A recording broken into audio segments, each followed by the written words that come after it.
Bonjour à toutes et à tous et bienvenue dans cette nouvelle émission du Money Time. Les playoffs NBA vont débuter ce samedi. Alors nous avant on va essayer de faire une petite preview des matchs qui nous attendent. Pour m'accompagner j'ai Valentin à ma droite. Salut Jordan. Également Louis. Salut Jordan. Et Axel. Salut à tous. Bon, on va commencer par revenir les matchs qui se sont déroulés cette nuit et la nuit dernière du play-in. Ensuite on va aborder la conférence Est dans un premier temps, puis la Ouest qui est un peu plus compétitive, donc on met un peu plus de suspense on va dire. Et on fera notre pronostic final sur qui sera le grand gagnant de cette NBA saison 2023-2024. Et pour couronner le tout, comme à chaque fois, on va avoir le droit à un petit jeu. Je vais commencer par rappeler les résultats du play-in. Les Lakers ont battu les Pelicans. Donc les Lakers étaient 8e, ils affrontaient donc le 7e dans la nuit de lundi. Les Lakers sont battus 110-106 les Pelicans. Ils affronteront donc les Denver Nuggets. Vite fait un mot sur cette rencontre. Non, c'était une très belle rencontre. Il y avait beaucoup d'enjeux parce que franchement les deux équipes méritaient leur place déjà en qualification directe en play-off. Ils ont dû passer par le play-in et c'est une belle affiche. Un Zion à 40 points magistral qui se blesse juste avant et qui est out pour le prochain match du play-in. Ouais, donc on rappelle pour le prochain match ils vont affronter les Kings qui eux ont battu les Warriors à plat de couture donc ça faisait très longtemps qu'on n'avait pas eu Thompson, Green et Curry pas en play-off pendant une année et c'est chose faite, surtout 26 points d'écart contre des Kings qui ont maîtrisé leur basket pardon. Franchement les Kings ont été très intéressants et ils vont se frotter du coup aux Pelicans qui ont le retour d'Ingram. Ingram qui n'a pas fait un très bon match mais pour le moment moi je vois les Pelicans plutôt passer et surtout aller se frotter à OKC. Donc voilà, les Lakers sont passés, il reste maintenant plus qu'une place à prendre, ce sera les Pelicans ou les Kings qui affronteront donc OKC. Un mot sur la conférence Est et le play-in. Cette nuit les Sixers de Embiid et Batum, notre Frenchie, ont battu le Heat 105-104, vraiment c'était très serré. Louis, un petit mot sur ce qui s'est passé cette nuit parce que du coup c'est Philadelphie qui va affronter les Knicks et le Heat va affronter les Bulls pour savoir qui des deux retrouvera les Boston Celtics.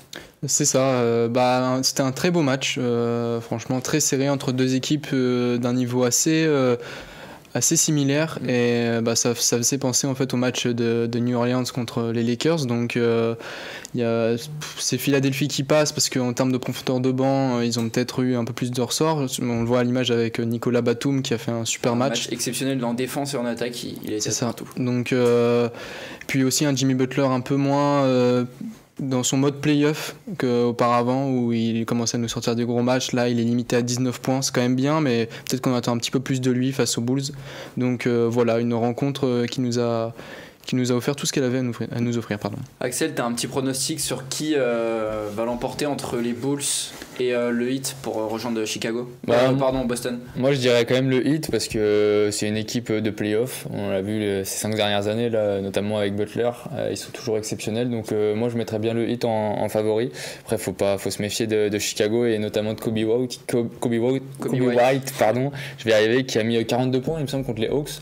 Donc une sacrée performance. Est-ce qu'il y a un de vous qui croit un peu en ces Bulls parce qu'on sait que DeRozan peut prendre feu sur un match et faire la différence à lui tout seul? Non, c'est Axel qui a souligné le point important, c'est vraiment Kobe White qui fait une excellente saison, qui est vraiment candidat MIP. Bon, dommage pour que le bilan des Bulls soit pas aussi bon, mais surtout ils peuvent compter sur un DeRozan. Lavin n'est pas présent et ne le sera pas. Mais bon, franchement, la marche est trop haute pour le Heat, que je voyais déjà l'emporter contre Philly. Mais pour moi, il y a vraiment un écart entre les Bulls et les Hawks comparé aux deux équipes. Donc, tu vois le Heat passer. Philly et Heat, et le Heat qui peuvent même prétendre à aller chercher pourquoi pas une place en conférence en finale de conférence. Oui, comme chaque année, à chaque fois ils nous font la surprise. Chaque année, on sait que de toute façon il y a les Celtics qui sont vraiment dominants et après il y a des upsets qui peuvent être créés. On l'a vu l'année dernière. Là, si le Heat passe, ils retrouveront les Celtics qu'ils ont affronté l'année dernière en finale de conférence. Ça va être une rencontre exceptionnelle. Louis, un petit mot sur le Heat et les Bulls? C'est ça, je voulais revenir sur le Heat et les Bulls.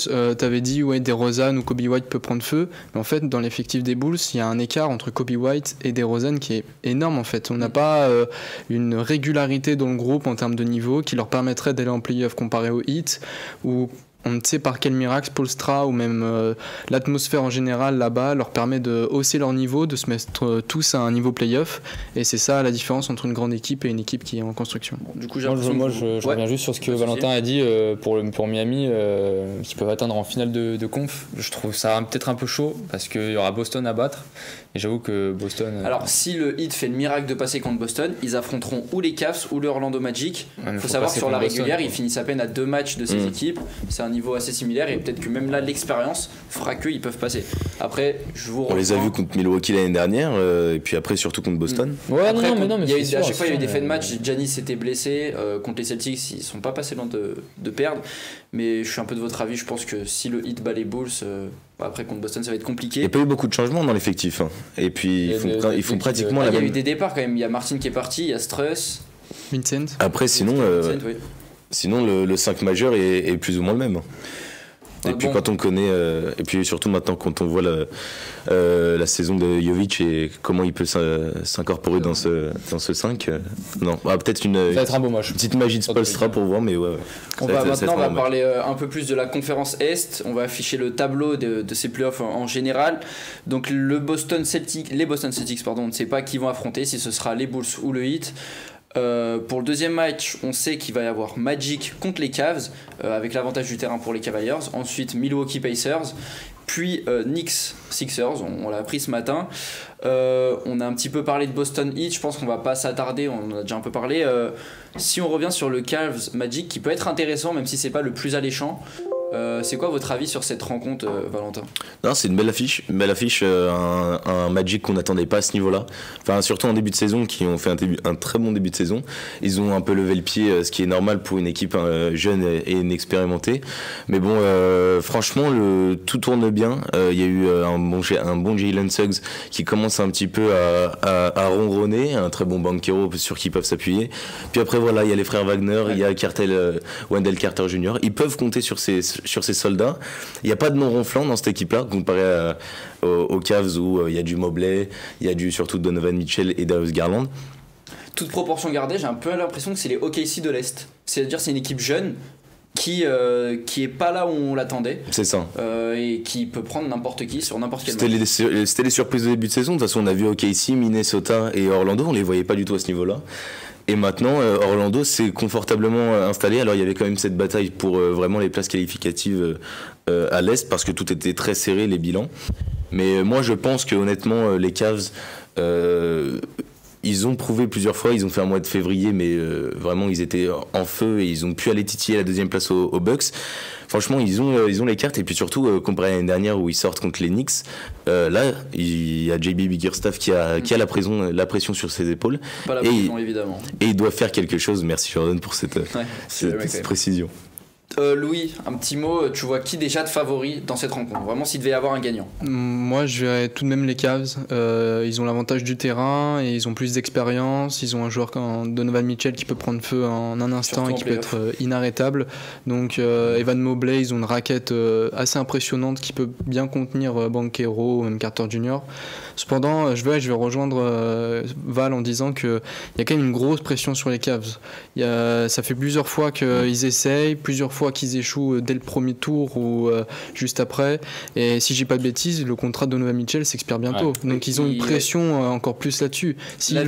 Mitchell ne s'inscrit vraiment pas aux Cavs. S'ils perdent dès le premier tour, alors absolument pas. Fini, donc je pense qu'ils ont énormément à jouer pour l'avenir de Donovan Mitchell et du coup pour leur avenir juste après, et ils ont énormément de pression face aux Magic qui eux n'auront rien à perdre. Pour résumer vos avis, tu vois les Cavs passer quand même. Ouais. Toi aussi. Ouais. Axel, moi je vois le Magic. Le Magic. Ouais, moi je vois le Magic.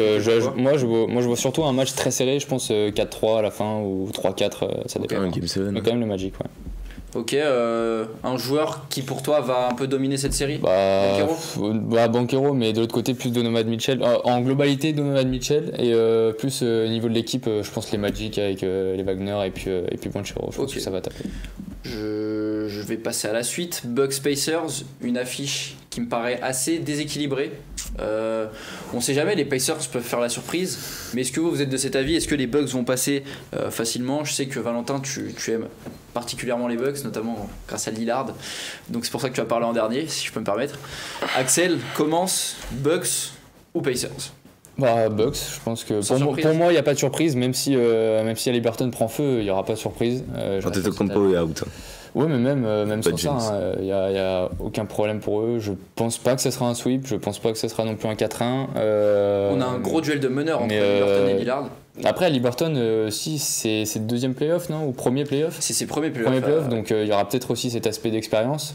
Après, bon, tout dépend quand on parle d'expérience. Hein, quand on fait une saison comme ça, on a de la confiance avec soi. Mais ouais, je dirais quand même Bucks et puis Indiana qui peut prendre une ou deux games. Avant de te lancer, Louis, si je peux parler des formes actuelles, alors les Pacers avait fait une très bonne saison, mais Haliburton sur la fin a été un peu plus en dents de scie, avec des contre-performances.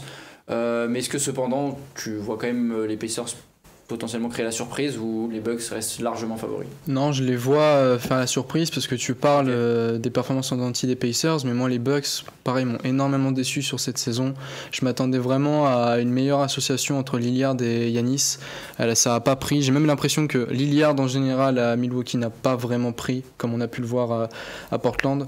Donc j'ai l'impression que le collectif d'Indiana est bien mieux huilé et j'espère que leur innocence, leur inexpérience justement, en contre-exemple d'Axel, va leur permettre d'aller plus loin. Ils vont prendre feu, ils vont pas avoir peur et c'est peut-être que je vais reprendre le même exemple qu'avec les Magic, mais ils ont rien à perdre, c'est leur premier playoff, ils sont leurs dents, donc s'ils peuvent battre les Bucks qui eux auront la pression justement, pour moi ils ont tout à gagner. Et puis je le rajoute, on en avait parlé je crois dans la toute première émission NBA du Money Time en octobre-novembre. Les Bucks ont perdu Jrue Holiday et on l'a vu tout au long de la saison, défensivement c'est bien de prendre un Lillard pour inscrire des points, mais Lillard n'est pas Jrue Holiday. Sur le point défensif, Valentin, est-ce que tu vois quand même les Milwaukee Bucks passer? Non, ils sont sur une forme exécrable. Les Bucks, ils sont pas du tout le rouleau compresseur qu'on attendait cette saison. Il y a eu un changement de coach controversé. Ouais. On sait que Damian Lillard est en dépression. Il l'a publiquement dit. Il se sépare de sa femme. Il est tout seul à Milwaukee, ou alors qu'il est resté plus de 10 ans dans sa franchise à Portland. Giannis se blesse. Il y a un manque cruel de défense. Là, on va voir vraiment la plupart des matchs, ça va se finir à 140, 150, parce que c'est deux très bonnes attaques, mais par contre, ça défend pas. Donc, on va vraiment avoir une confrontation digne d'un All-Star Game. Pour ça que je suis vraiment pas fan de cette opposition. Il y a un manque cruel de défense. Honnêtement, ça défend pas. On a la chance d'avoir le roster des Milwaukee Bucks, c'est plutôt pas mal. Ils ont du talent individuel qui est nettement meilleur que celui des Pacers, mais malheureusement le collectif prend pas. Il n'y a pas de régularité. On a vu une petite série de victoires à un moment, il y a eu 6-7 bons matchs, mais après ça a été très vite, tu gagnes, tu perds, tu gagnes, tu perds, tu gagnes, tu gagnes, tu perds, tu perds. Donc c'est, pour moi, c'est trop déséquilibré, et les Bucks, pour moi, vont décevoir ces playoffs encore une fois, parce que l'année dernière, donc tu vois qui passer? Ils se font sortir par Miami, et moi je vois les Bucks passer, mais ils n'ont aucune chance pour le tour d'après. Et vous pensez pas que Damian Lillard seul, parce que il peut prendre flamme justement? On sait qu'il la veut, cette bague. On sait que pour lui, c'est pour ça qu'il a bougé. C'est pour ça qu'il a bougé. Mais sans Giannis au premier tour. Alors je sais pas si c'est tout le premier tour. Non, il va c'est les 3 premiers matchs. Mais c'est mais le problème c'est que après, si c'est mal embarqué, on l'a vu quand il était pas là contre Miami, ça a mal tourné. Axel, Louis, tu vois les Pacers passer. Vous deux, vous voyez les Bucks. Les Bucks. Ok. On va passer à la dernière rencontre de l'Est. Les Knicks qui ont appris ce matin qu'ils allaient affronter les Sixers de Philadelphie de Joel Embiid. Les Knicks ont fini deuxième de cette conférence Est. Ils ont un peu créé la surprise aussi parce qu'on les voyait pas aussi haut. Ils ont fini certes dans un mouchoir de poche avec les Bucks et les Cavs, mais ils sont là, notamment portés par, on le voit, un Jalen Brunson niveau MVP depuis quelques mois. C'est, j'ai envie de dire, le meilleur milieu de l'Est cette saison. Je pense ne pas me tromper en disant ça. Axel, qui tu vois passer entre les Knicks et les Sixers? Moi, même si les Sixers ont fait un très bon match contre le Heat, Batum excellent. Franchement, moi je trouve que les Knicks ils ont été très séduisants tout au long de la saison. J'avoue, j'avais un peu de mal avec cette équipe, mais ils m'ont fait mentir. Et puis avec un Brunson totalement en feu, en vrai, je pense qu'ils vont continuer sur leur relancée. Je les vois pas perdre. Je vois un match serré quand même, parce que c'est pas n'importe qui, les Sixers.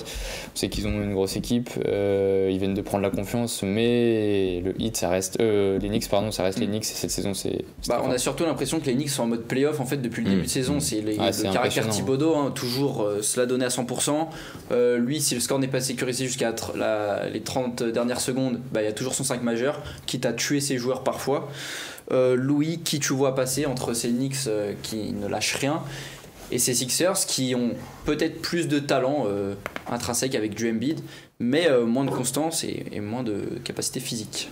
Pour moi, le collectif va primer sur le talent. Je pense que les Knicks vont passer, peut-être avec des difficultés, mais je suis très très fan de la direction que prend la franchise.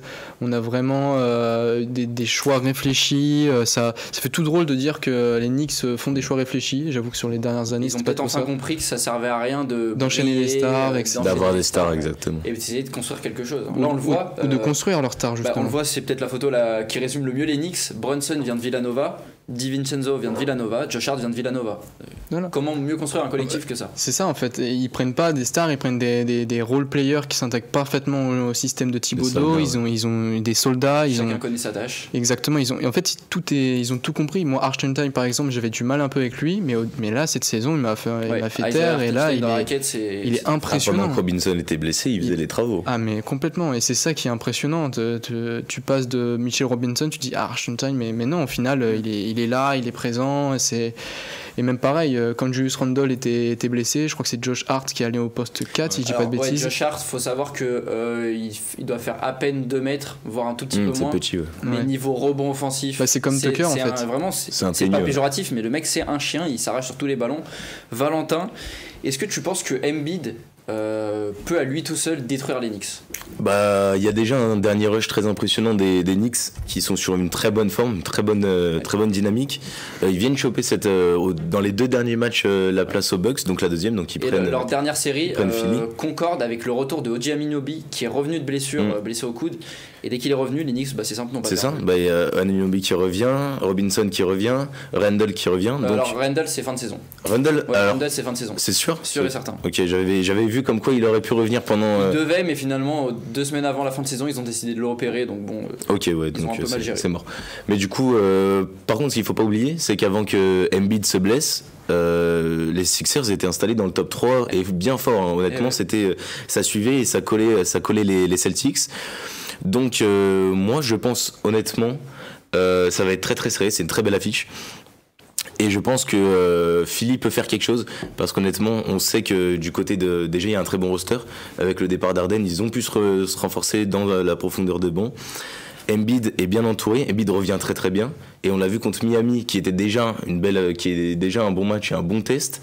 Un Miami Sixers, donc pour moi les Sixers peuvent faire peut-être l'upset parce qu'ils sont loin d'être favoris face aux Knicks. Sixers passer. Ouais, pour moi c'est peut-être la meilleure affiche de conférence Est. La plus serrée. Peut-être s'il y a le Heat qui affronte les Boston Celtics, ça peut être la meilleure vis-à-vis de la revanche. Louis, Axel, vous voyez les Knicks? Ouais, pour moi les Knicks. Je pense les Knicks, je propose qu'on réaffiche le tableau des playoffs. Vous allez me dire comme ça, à l'Est, qui va aller en finale NBA? Louis commence. Je sais que tu vois les Celtics passer. Tu vois quoi par la suite? Qui allait en finale? Je vois bien un Celtics Knicks, les premiers et deuxièmes. Et pour aller vraiment en haut de la marche? En haut de la marche, les Celtics à l'expérience malheureusement. Ok. Valentin, tu vois quoi comme finale NBA?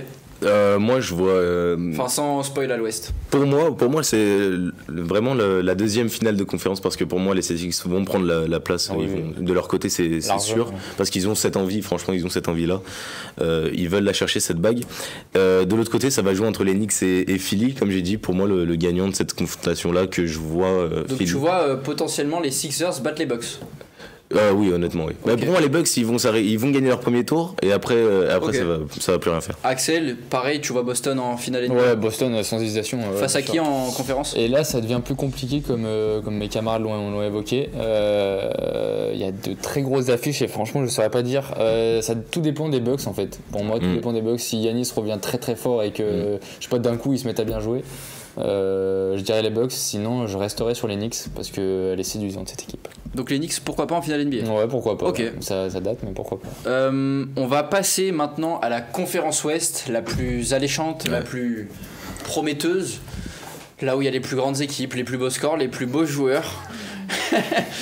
Le plus beau du basket mondial, si je peux me permettre. Je peux aller un peu loin pour le coup. Un peu, ouais. Première rencontre, OKC va affronter soit les Kings, soit les Pelicans. Bon. Alors, est-ce que pour vous... Ah, mais on sait pas, parce que OKC, ça fait très longtemps qu'ils n'ont plus goûté aux playoffs. Là, ils arrivent en étant le premier seed. Louis, OKC va-t-il passer contre les Pelicans ou... Ah, bah oui. Enfin, ils ont une arme offensive, ils ont un collectif qui est assez impressionnant. Je les vois pas faire se trouer, non. Pour moi, ils devraient passer sans souci. Je sais que Valentin n'était pas trop de cet avis. Toi, tu trouves que l'effectif est assez court. Moi, vous l'aurez vu sur la chaîne du Money Time en premier, mais je vois bien, s'il y a un upset côté conférence Ouest, ce sera de ce côté-là. À l'inexpérience, je pense que les Pelicans déjà vont gagner contre les Kings. Bon, là, avec la blessure de Zion, ça change tout, parce que dans ma tête, j'avais pas prévu ça. Effectivement, c'est pas pareil. Mais honnêtement, je pense que les Pels peuvent faire quelque chose contre OKC, et pourquoi pas les emmener en 7, parce qu'on les avait vus, c'était il y a 1 ou 2 ans, contre les Suns, les Suns étaient ultra favoris, ils les avaient bien embêtés, et là, ils sont encore plus renforcés, ils ont fait une saison complète avec Zion, il y a Ingram qui revient. Pour moi, ça va être un sérieux concurrent pour OKC et ce sera un bel upset. Pour moi, c'est les Pels en 7 contre OKC. Parce que néanmoins, ils ont montré toute la saison qu'ils étaient assez solides. C'est Oklahoma City, pardon. Mais ils prennent le premier siège de l'Ouest. Bah, ils le prennent et certes, ils sont jeunes, mais ils ont quand même des gars qui. Jalen Williams et tout. Surtout du niveau MVP. Ouais, c'est ça en fait. Sur toute la saison, ils ont été. À voir, mais c'est les premiers playoffs. Hein. Ouais, parce que tu parlais de Shai justement. Shai c'est peut-être le MVP. On parlait de l'inexpérience aussi des Magic et des Pacers tout à l'heure. Je crois que c'est lui qui l'avait évoqué. Mais pour moi, c'est OKC, mais en version largement améliorée. Exactement. Donc, non, en vrai.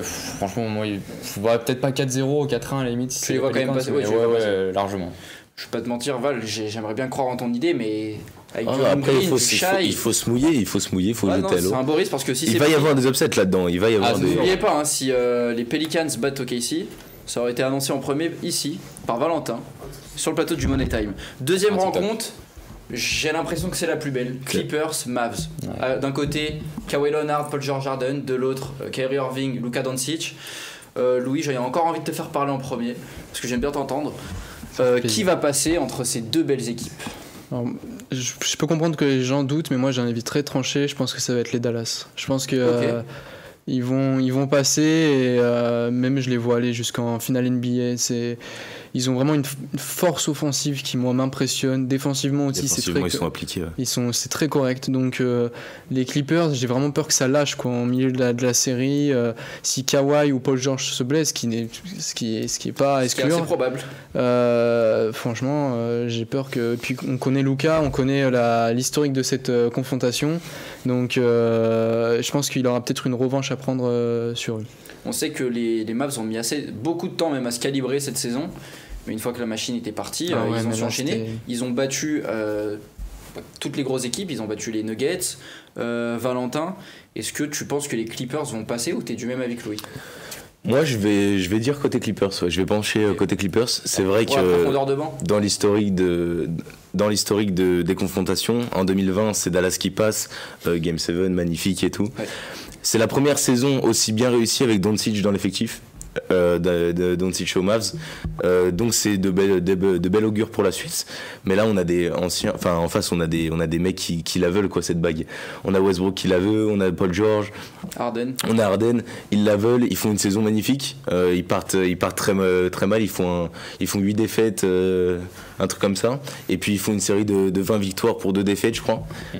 Donc là ils ont eu un petit coup de mou ces derniers temps, mais c'est les Clippers en face, ils ont faim, ils ont l'expérience, et puis surtout on a l'impression que c'est cette année ou jamais. Et pour moi le gagnant de cette série qui sera les Clippers, je les vois gagner en 7. Ça fait deux fois que j'annonce un match 7, mais pour moi ce sera seulement les 2 matchs.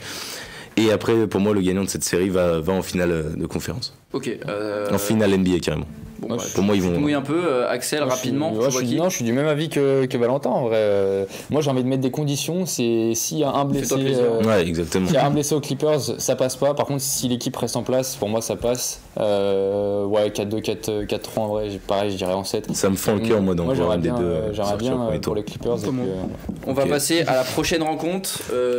J'ai dit que Clippers Mavs c'était la plus belle, mais là, on parle des Wolves face aux Suns. D'un côté, Gobert, Edwards, Karl Anthony Towns face à Booker, Bradley Beal et Kevin Durant, pour ne pas le citer. Une rencontre énorme, si je peux me permettre.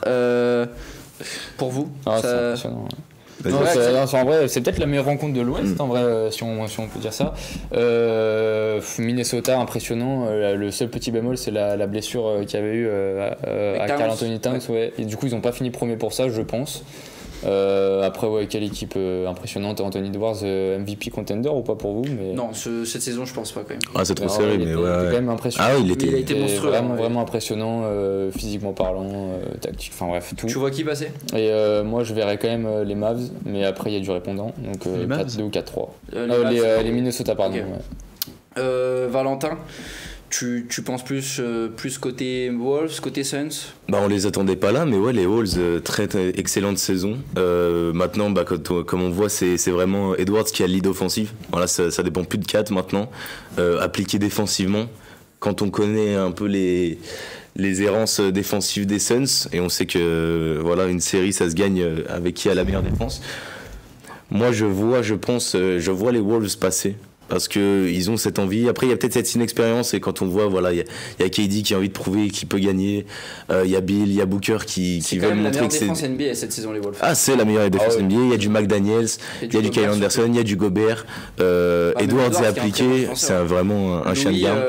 Donc, ouais, pour moi, les du même Wolves. avis, les Wolves sont passés ou tu laisses de l'espoir quand même en Kevin Durant? Je laisse de l'espoir dans les Suns. Après, j'avoue que j'ai du mal à me décider. Là, je peux dire Minnesota, comme je peux dire juste après Suns, c'est super serré. En fait, on a vraiment deux équipes très différentes. Et pour faire la comparaison avec Pacers, Bucks, où on disait qu'il y aura des scores de All-Star Game, là, au contraire, je Ouais. pense que si on arrive en dessous Ouais. des 100 points pour les deux équipes, ça Pas étonnant. m'étonnerait Là, même en pas. fait, on a peut-être une équipe avec les meilleurs attaquants de la ligue. Mais et les une pires équipe défenseurs. Avec les Bah, en meilleurs défenseurs de la ligue. En fait, on a les meilleurs défenseurs, mais pas de superbes attaquants. Oui. Et on a les meilleurs Edwards qui a attaquants. une palette offensive quand même. Ah, mais Edwards, il peut avoir des trous offensivement. Et Ouais. si Edwards a des trous offensivement. Mais je veux Ah, dire, plus quand loin. on a du Kevin Durant, du Devin Booker, du Bradley Beal, niveau offensif, c'est le top du top. Et Grayson Allen qui Et Grayson rentre. Allen, Grayson qui est Allen, le meilleur c'est- shooter à 3 points de la ligue, face à des Gobert qui va être le meilleur défenseur de la saison. Toi, Louis, pardon, tu m'as dit, tu vois qui? Je vois les Suns quand même. Ok, bon. Le Bah, seul bémol, écoutez, ce sera la profondeur de banc. en soi. on va remettre le tableau final de ces playoffs. Et là, vous allez me dire pareil, très rapidement, qui vous voyez aller en finale NBA côté Est. Donc, qui, selon vous, va rejoindre les Celtics ou les Knicks pour Axel qui avait vu les Knicks aller en finale. Axel, tu vois qui à l'Ouest partir au plus haut de cette Moi, on n'a pas parlé juste de Denver Lakers, mais moi je pense que Denver oui, va pardon. passer en pro. Je suis enfin, complètement va désolé, on passer. a complètement oublié Non, Denver non, mais, Lakers. J'ai pas grand match, je pense Denver il y a Ouais, surpuissance ils vont cette passer. année, même si Lakers ils ont une belle équipe, mais bon. L'année dernière, ils Denver, leur ont mis 4-0 en playoff. Denver. Et mais en vrai, je vais pas me mouiller, hein, mais je vais dire OKC, vous savez quoi. OKC. Franchement, moi j'adore cette équipe. Et s'il devait avoir un champion entre les Knicks et OKC? Fais-moi plaisir. Et une finale OKC Knicks, qui l'aurait Oh, pu. ouais. Non, franchement, OKC quand même. Hein. OKC. Ouais. OKC prend sa bague. Ok, Ah, j'aime Louis. j'aime trop. Louis, tu vois qui aller en finale déjà? Je vois Denver Denver face à Boston. face Qui à l'emporte Boston. Boston, qui viendrait prendre sa 18e bague. Valentin, Moi, je vais rester fidèle à mes opinions. Donc, j'ai dit Clippers contre Dallas. Donc, Clippers en finale et j'ai dit contre Clippers Boston. en finale. Donc, en finale contre Boston. Et si je les vois, pour moi, à l'Ouest, c'est tellement compliqué d'en sortir. Si t'en sors, Clippers gagne les Clippers gagnent. Et tout le monde a sa bague, tout le monde est content. on a trois vainqueurs Et tout le différents. monde a sa bague, tout le monde est content. Trois vainqueurs différents. D'un côté les Clippers, de l'autre les Nuggets, ce qui me semble assez compréhensible. C'est le plus logique de ce qu'on entend chez les bookmakers. Et Axel qui nous sort OKC, très original. J'espère pour toi que ça va passer. Ah, ça passe. Maintenant, on a fini cette émission, mais une émission ne serait pas une émission sans son jeu. C'est simple, je vais vous poser 10 questions. J'ai même pas besoin de finir, vous avez juste à répondre. le plus vite possible. Certaines questions valent 2 points et je le préciserai avant de poser la question. La première question, déjà, elle vaut 2 points. Il y a 2 points à aller chercher. Donc il y a deux réponses à donner. Rest in peace. Quelles sont les 2 seules franchises de l'histoire Les Hawks. à avoir atteint les finales NBA Fait chier. après avoir fini 8ème de leur conférence? Miami. Memphis. Et Memphis. non. Miami, déjà 1 point pour Val de sécurité. Attends, après avoir Après avoir fini 8ème de leur conférence. je peux Ils rejouer sont allés en ou- finale. Oh Oui, vous êtes revenus. Les Knicks. Les Knicks. Ah Deux ouais. points Oh, pour c'était Val. les Knicks. Eh oui. Oh là là. 2-0 Valentin. Deuxième Bravo. question qui vaut un seul point. Quelle année C'était en 88. 99. Oh ah, rien à voir. 99. Rien à voir. Le bon vieux Patrick Si. Ewing, évidemment. Et le hit, c'était la saison dernière. Ah bah oui. Deuxième question pour 1 point. Rapide, simple. Quelle équipe a le plus de participation en finale NBA? Boston. Boston. Allez, Lakers. Lakers. Je le donne à Louis parce que t'as Ah, il déjà a répondu. déjà. Lakers avec combien, Louis? 20. T1. 17, 10. Ah ouais 30. Ah ouais. Plus 900. 32. Ouais, bah ouais. Ah ouais, putain, autant que ça. je 32 crois. participations en finale NBA pour les Lakers, 17 victoires, un record détenu avec Boston. Troisième question, toujours pour 1 point. Quel joueur a disputé le plus de matchs en playoff? Tim Duncan. Non. Je le répète, oui. quel joueur a LeBron disputé James, le en plus vrai. de matchs de playoff? LeBron James, évidemment. Combien? On peut Combien de playoffs? Ouais, compliqué. 17, 282 25. Ah ouais. il allait le dire. Il l'avait sur 282 le bout de la matchs langue, hein. de playoff, ce qui équivaut à 3,5 saisons régulières. Waouh. C'est exceptionnel. Énorme. Un Après, il point, a 1 point 40 ans, 2. il triche. On est sur des scores assez serrés, mais il y a encore beaucoup de points à prendre. Quatrième question. Qui a mis le plus de points dans une seule rencontre de playoff? Michael Jordan. Ok. Michael Jordan, le point va ici. Celui qui me donne le 63. score. 64. 63. Ah putain. Un Let's point go. bonus. qu'il y a Cinquième du question, toujours pour 1 point. On reste dans le thème. Qui a mis le plus de points sur un match, mais en finale? Oh. John Havlicek. Non. Je l'ai tenté. Mais on est dans les années. C'est pas Yanis? C'est pas Yanis. On est loin. Ça aurait pu, hein. On est loin. Oh là, mais ça croyez-moi, fait beaucoup, vous n'étiez pas né. Will et vos Chamberlain. parents aussi. Non. Elgin Baylor. Elgin Baylor. Ah, bien joué. 2 points, 2 Bien points, 3 points. C'est serré, j'adore ce qui se passe, hein, vraiment. Bien joué, franchement. Sixième question, toujours pour 1 point. Quel est le joueur qui a perdu le plus de finales NBA? LeBron. Non. Non. Ah, Valentin, tu peux plus répondre. Il était pas loin. Louis, Ah si. son nom de famille et le nom de sa conférence. Jerry Ouais, West. c'était Jerry voilà, West. merci. Jerry Jerry West, West, oui. ouais. Bien joué, Valentin. Ah c'est vrai, mais si. Et oui, comme quoi on peut perdre une finale et devenir l'icône de la NBA. C'est Valentin 4 points, Louis 2, Axel 2. Mais attention parce que cette 7ème question, il y a Vaut 5 huit points points. à aller chercher.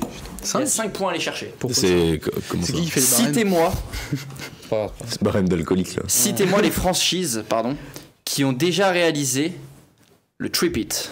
Bah Bulls. Les Lakers. Lakers. Warriors. Non. Warriors, c'est faux.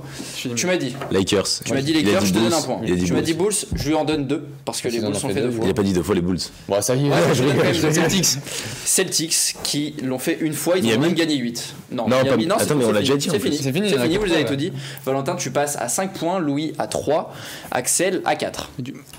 Comment ils sont À 4, répartis? c'est pas la feuille. Ah oui, Je parce te que. dis, il est alcoolique. Ok, maintenant pour un point, quel est le coach qui a remporté le plus de titres NBA? Oh putain. Le coach qui a pris le Phil plus de Jackson. titres NBA. Phil Jackson. Ah oui. monstrueux. Combien Val? J'ai oublié son nom. 11. Oh, Six j'allais avec dire Chicago. 10. J'allais dire 11 avec 10. Chicago, Putain. 6 avec 6 avec Chicago, Chicago, 5 avec et cinq. les Lakers. Ouais. Valentin 6 points, Axel 4, il creuse Ouais. l'écart. Louis, voilà. 3. Bah ça va, j'ai pas. Chip, moi. 9ème question, donc avant-dernière. On reste sur Phil Jackson. Il a également été champion en tant que joueur, c'était avec les Knicks, mais en quelle année? Il y a 2 points à aller chercher. 1800. Vas-y, on va laisser Mais 32. C'est En des quelle dates au année pif. les Knicks sont- 79. C'est des dates au pif, non? Non, il je sais pas. C'est année 70. Ah, mais 79, c'était Wow. pas non Je suis plus. parti en 74. Ouais, toutes les. 76. Non. 78. Attends, mais. Non. Je fais tous les chiffres. Une dernière réponse? 71. Non. 74. C'était en 70 et en 73. Ah, C'est fou, vous avez vraiment dit tous les chiffres sauf le bon. J'ai hésité. Ok, 10ème question. Valentin, on fait un point score. Tu as 6 points. Ouais. Axel en a 4. Louis. Louis en a 3. La dernière question vaut donc 4 points. Un point. 4 Ouais, non. Non, pardon, elle en vaut 3. Il y aura une question bonus s'il y a égalité. Vas-y. C'est un devine qui je suis. Donc là, je vais parler.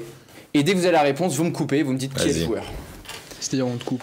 Je suis né à Hampton, en Virginie. Malheureusement, je n'ai jamais connu mon père biologique, mais ce n'est pas grave, Jimmy malgré Butler une enfance. Non.